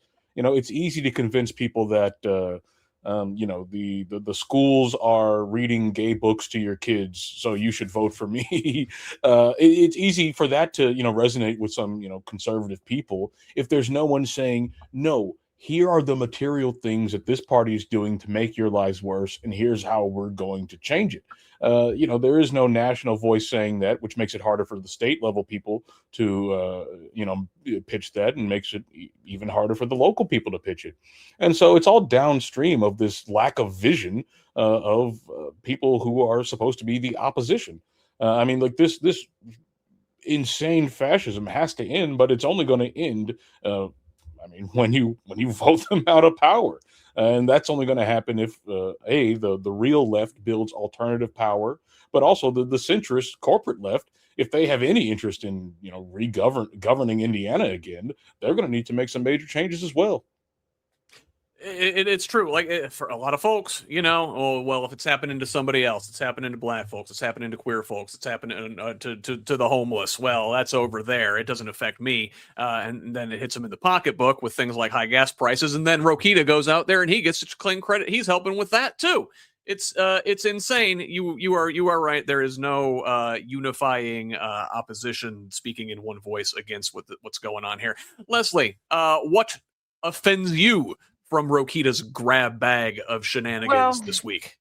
I think that this, trans people are humans, gay people are humans, and many children have gay parents and trans parents as well. But what this propaganda campaign is to instill like some OCD software in susceptible people's brains so that they hear the word trans and they immediately feel a sense of disgust, and then they get turned off, and then to associate that with the Democrats. It's just for them to win elections. They do not care I mean, some people genuinely care and have concern about, trans individuals and make sure that they're, doing the right thing. But a lot of it, the pile on is a way to get more power. It's just a way to turn certain voters off and to turn them onto this. And tragically, trans people are the collateral damage in this, which is completely it's egregious. It's egregious. It's wrong. They always find a marginalized group and then move on to the next one and the next one. If you don't draw the line at the first marginalized group and say these people are people and they deserve our love and care, then they're going to come for you eventually. So we talked about Rokita and his ideas for what should and should not be taught in schools. Let's look at a couple education stories from this week. I just wanted to mention quickly. So a report came out ranking Indiana 6th in reading recovery. Now, mind you, the average Hoosier student is still about a third of a grade level equivalent behind 2019. This 6th place ranking means we're just losing less badly than most states. And in math, it's worse. Indiana ranked 29th, still half a grade level below 2019. With researchers citing constantly shifting state standards, eroding teacher licensing requirements, and mass mid-year teacher departures. This learning recession doesn't just go back to the pandemic. It started nationally in 2013, a full 7 years before the pandemic. Across the U.S., 8th graders are now at their lowest scores on the National Assessment of Educational Progress since 1990. Now, in Chalkbeat, a educational publication, which has many sites, but particularly the one focusing on Indiana this week, alleged that charter schools edged traditional public schools in academic gains after COVID. A Brown University study finding this. Apparently, now the gains, they say, were most pronounced for Black and Hispanic students and the lowest performing and economically disadvantaged groups that charter advocates will tout heavily. However, I will point you, and it's in the show notes, a link to Wildstyle Paschall's Facebook post where he mentions very eloquently some serious methodological shortcomings in this report. Number one, the innovation charter schools are not performing better. The study doesn't even mention that. Even Chalkbeat doesn't calculate white student data because of data suppression. Many schools changed grade levels and charter schools opened and closed, making direct comparisons complicated. The award-winning Indy charter schools have been caught targeting students using incredibly high discipline to push out special needs kids. They can pick their students. Public schools can't. Both IPS innovation charters and independent charters as a whole are not meeting the state average, and the success gap between any of them is small. One last educational note, IPS board member Alyssa Impink resigned effective June 15th, timing it deliberately before the filing deadline so voters, not the board, will choose her replacement in this year's election. Combined with 3 expiring seats and another vacancy, 5 of the 7 IPS board seats will now be on the November ballot, the first time under Indiana's new partisan school board election law. Now, mind you, the state newly created this thing called the Indianapolis Public Education Corporation, which has already stripped the elective board over control of buildings, transportation, and property tax levying. So I don't know, that just might be a beauty contest without any real power. Leslie, this what do you make of this report alleging that Indiana is well, I guess I don't even know what they're alleging. It's like that our reading recovery is better than other states, but we're still not up to par. We're not where we should be. Well, yeah, I mean, unfortunately, we've seen a lot of money leave public school education, go towards charter schools, private schools, and this is a far right wing, long-term campaign to bring down public schools, public education. Instead, we could just be using that money to help educate children, pay teachers a living wage and all the staff. I do a music program 1 day a week for children with special needs. And there are many, paras who assist with these children, and they do not get any benefits. And I think that, I don't know. But I mean, we also have some cultural factors. I think that many people jumped on the internet and giving every kid a tablet and a laptop, and that has decreased the amount of real reading. I personally like reading from a page, a real book. It's a different experience. It's more of a 3D sensual experience than reading from a screen. And I think that, we're also combating a lot of things. But the bottom line is that we should be supporting public education because also, as you say, they take all kids, every kid, your kid, my kid, every kid. Bryce, that it says this learning decline really began in like 2013. It predates the pandemic. Do you think that sort of goes hand in hand with what Leslie was talking about? Like that seems to be when they really like went all in on electronic devices for like all kids. Yeah, I think that's a very big part of it. But I mean, it also is the point of the hyper corporatization of it. The idea that you can just throw money at a bunch of laptops and give it to kids, and then that'll make them smarter people. I mean, that didn't happen in a vacuum. It happened because these corporate mentalities, these McKinsey consultant types, were shaping American educational policy. And this idea that the comparing charter schools and comparing to public schools has always been a farce. It's always been a way to play with the data because, as you said, the charter schools can choose their kids, which I mean throws everything out the window. But I mean the libertarian, this corporate mentality of starving the beast, of making public services, defunding them, making them so dysfunctional that the public is then in support of these private solutions that don't get the job done, that creates a stratification between the people who can pay for these private services and the normal people who are stuck with the rest of, with the rest of what's left of a public sector. I mean, that's been a corporatist mantra for decades and decades and decades. I mean, this is, the core point of David Sirota's master plan that you, Leslie, were talking about earlier. But the core thing to remember is that this is a choice, right? This is a political choice from these people to make your child have worse conditions in order to support the business interests of the people who were going to be the quote unquote solution. It's as simple as that. I mean, this idea that the public sector can't do anything, it's engineered. I mean, the public sector is you. You can decide what happens in your community, in your culture, in your city. The idea of private businesses being the way to solve everything. I mean, everything's going to be regulated. It's going to be regulated somehow. The question is it going to be regulated by people that we elect and that we like and that we talk to, or is it going to be regulated by people whose only concern is getting a paycheck and getting a new yacht? Yes. So we got about 10 minutes here. I got to cram about 3 more stories into them, so we're gonna breeze lightning through these round pretty quick. Yeah. Well, listen. So a couple places that have really high quality public schools were named among the top places to live in the country this week by U.S. News and World Report, which named Carmel #1 and Fishers #2 on its 2026-27 best places to live in the U.S. list, with Noblesville at 18 and Greenwood at 26. The rankings evaluate value, desirability, job market, and quality of life across more than 850 cities. Worth noting, these are among the wealthiest, whitest, most politically homogenous suburbs in the state.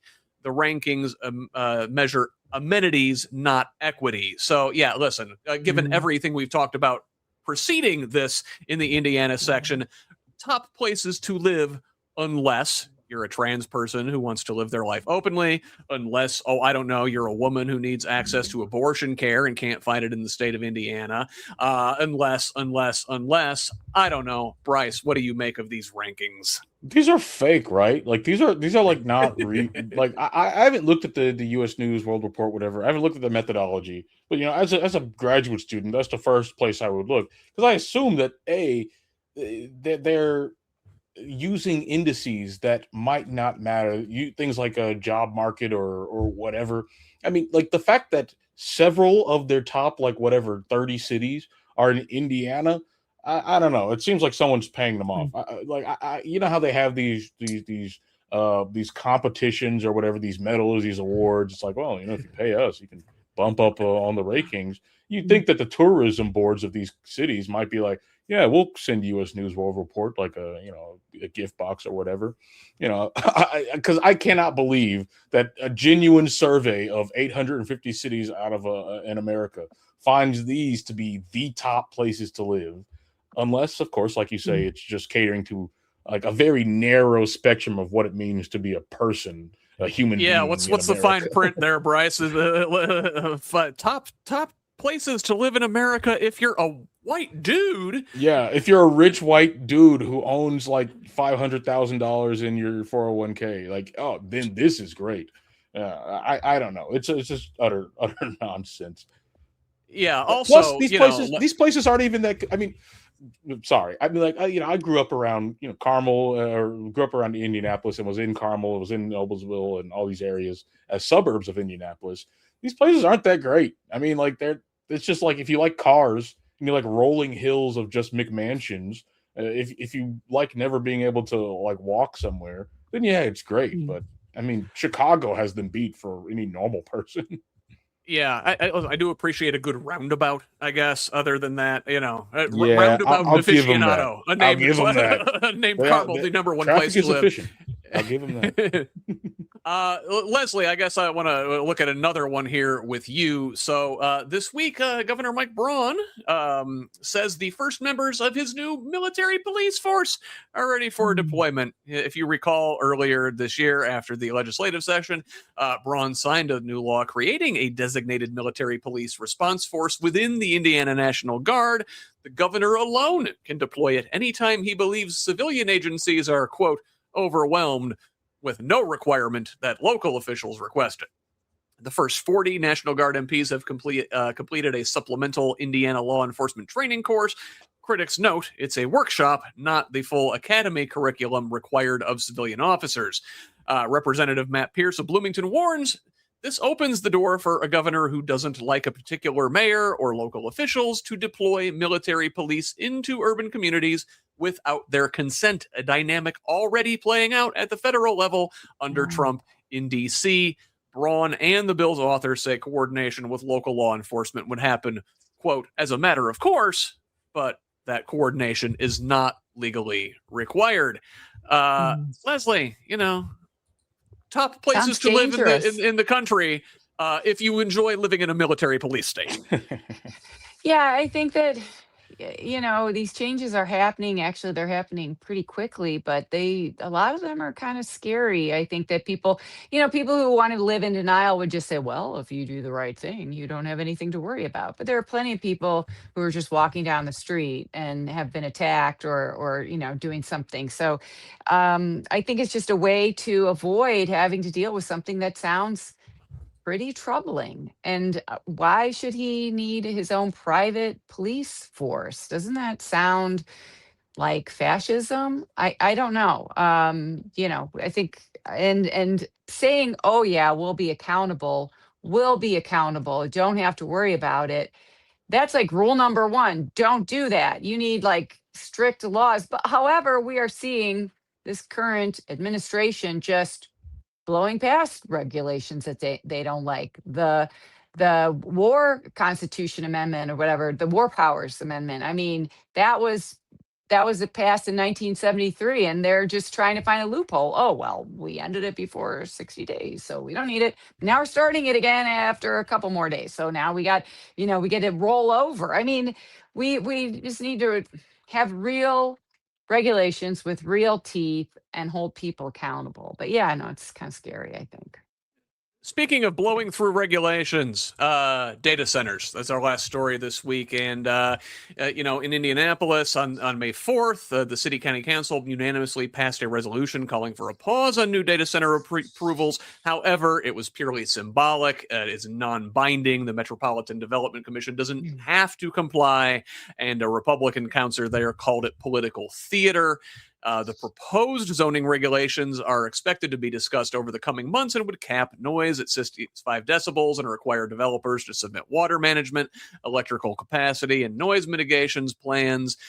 2 data centers there have already been approved this year, a $500 million complex in the Martindale-Brightwood neighborhood and an 18 football field-sized facility in Decatur Township, both of which I understand are expected to consume about the same amount of power as, say, the city of Muncie.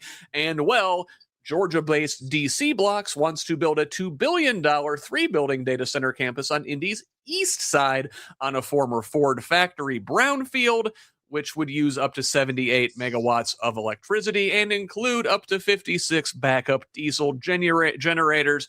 Residents there showed up this week to protest at a forum, a town hall that the company held.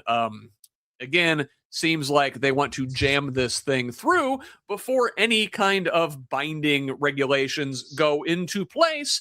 I don't know, connecting this back to the last story, guys, maybe if the locals get a little out of hand, don't want these things in their community, they show up to protest, Mike Braun sends in his military police. Am I overthinking this thing, Leslie? I don't know. I mean, I certainly hope so. You know, what I find interesting is that there was so much opposition to having solar fields on farmland, right? And now an 18 football field size data center.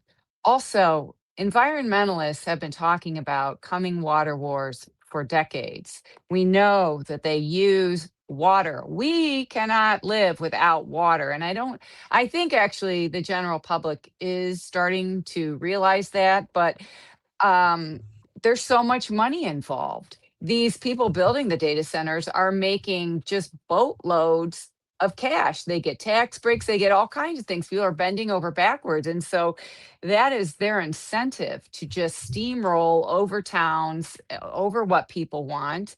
And another thing is that besides the noise that you mentioned, there's also some data that's showing that it makes the surrounding area even hotter because of all the electricity. What is going to happen? I mean, people are, we need to be serious about this. And even if they get built and they get shut down, then we are stuck with these 18 football field size empty buildings. When I would point out to people, you don't like solar, you could take down a solar field. Try taking down a data center, right? I don't know. Clip that. that. I Clip think that. is Try taking down a data center. Bryce, final word to you this week. Final word. I mean, it's all ridiculous. I mean, this is just one more policy that proves that the people who are in a position to govern us, they hate us and they think we're stupid, or both, and they want us to deal with this. I mean, it's pollution, really. I mean, it's noise pollution, it's air pollution, it's water pollution, and it's heat pollution. I mean, it's just a completely indefensible project.